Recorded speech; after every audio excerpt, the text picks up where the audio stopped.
حضرت بایزید بستامی کہتے ہیں کہ میں نے اپنی ماں کے آگے ہاتھ جوڑے، میں نے کہا امی تجھے راضی کروں یا رب کو راضی کروں؟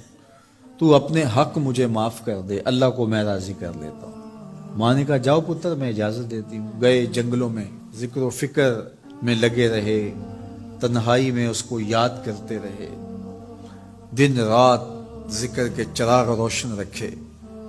12 سال گزر گئے حق کی تلاش میں۔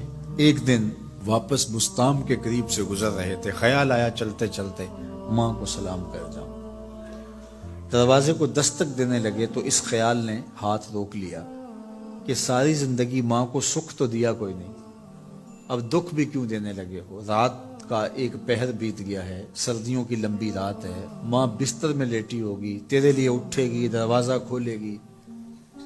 دروازے کے ساتھ ہی لگ کے بیٹھ گئے اور ساری رات کاٹ دی، اس خیال سے کہ ماں کو تکلیف نہ ہو۔ جب سحری کا وقت ہوا تو اندر سے جو نالی آتی تھی اس نالی سے پانی آیا، سمجھ گئے میری ماں تہجد کے لیے اٹھی ہے اور وضو کا پانی ہے، تو فوراً دروازے پہ دستک دی۔ اندر سے آواز آئی بیٹا بایزید میں ابھی آئی۔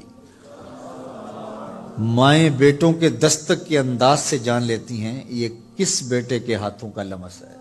12 سال کے بعد آئے، دستک دی، کہا بیٹا بایزید میں ابھی آئی۔ ماں کی تو نگاہیں ہی دروازے پہ رہتی ہیں۔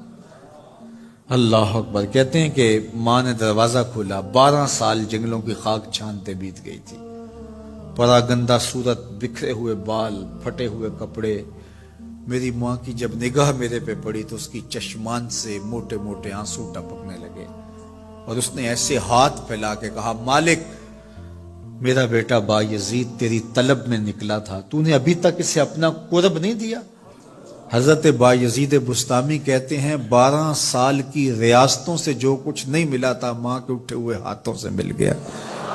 میں نے کہا مالک میں تجھے کہاں ڈھونڈ رہا ہوں، تو کہاں موجود ہے؟ تو ماں باپ کی رضا اللہ کی رضا کا دروازہ کھولتی ہے۔ جن لوگوں کے ماں باپ ناراض ہیں اور وہ جا کے پیر صاحب کی خدمت کرتے ہیں، اور میاں ماں کے قدم چومو، باپ کی ٹانگیں دباؤ، ان کی خدمت کرو، تمہارے پہلے مرشد وہ ہیں، ان کو راضی کرو، پھر کسی شیخ کامل کی صحبت میں آنا، دیکھو کیسے دل کی بند کھڑکیاں کھلتی ہیں۔ ایک مرشد تو ناراض کر آئے اور دوسرے مرشد سے تمہیں کیا ملے گا؟ تو راستہ یہیں سے کھلے گا۔ والدین کو کبھی ناراض نہ کرو، والدین کو کبھی دکھ نہ دو، والدین کو کبھی تکلیف نہ پہنچاؤ، اور والدین کو بھی چاہیے کہ اپنی اولاد کو اپنا نافرمان نہ بنائے۔ ایک بزرگ فرماتے ہیں کہ مجھے برابر 30 سال ہو گئے ہیں کہ میں اپنی اولاد کو کوئی حکم ہی نہیں دیا، کوئی حکم نہیں دیا۔ کوئی چیز مجھے چاہیے بھی ہوتی ہے تو میں بصیغہ امر نہیں کہتا، بلکہ ایسے ہی بات کر رہی ہوں۔ پانی چاہیے تو یہ نہیں کہتا بیٹا پانی لے کر آؤ، میں ویسے کہتا ہوں پیاس لگی ہوئی ہے، تو اگر وہ سمجھ جائے اور وہ خود لے آئے تو اچھی بات ہے، لیکن اگر وہ نہ لائے تو میں نے اس کو حکم ہی نہیں دیا، امر ہی نہیں کیا، تو اس امر کی مخالفت ہی لازم نہیں آئے گی۔ تو کہا 30 سال برابر گزر گئے ہیں، میں نے اپنی اولاد کو حکم نہیں دیا کہ کہیں وہ میری نافرمان نہ ہو جائے، چونکہ اگر وہ نافرمان ہو گئے پلے کچھ نہیں رہے گا۔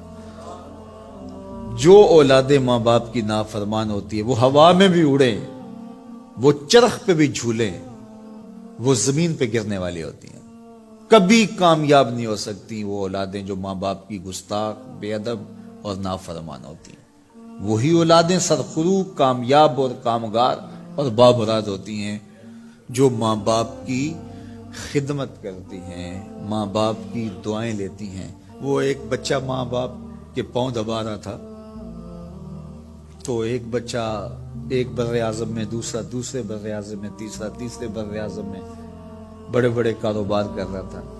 تو کوئی اس کا دوست ملنے آیا، اس نے کہا کہ اس نکمے کو بھی کہیں بھیج دو، فلاں جو ہے وہ یورپ میں ہے، فلاں امریکہ میں ہے، وہاں اتنی بڑی کمپنی اس نے کھولی ہوئی ہے، اس نکمے کو یہاں بٹھایا، اس کو بھیج دو، یہ تو نکمہ کسی کام کا نہیں۔ کہا یہ نکمہ ہی تو میرے کام آ رہا ہے، کہ نکمہ ہی تو میرے کام آ رہا ہے۔ تو اولاد خوش نصیب ہے۔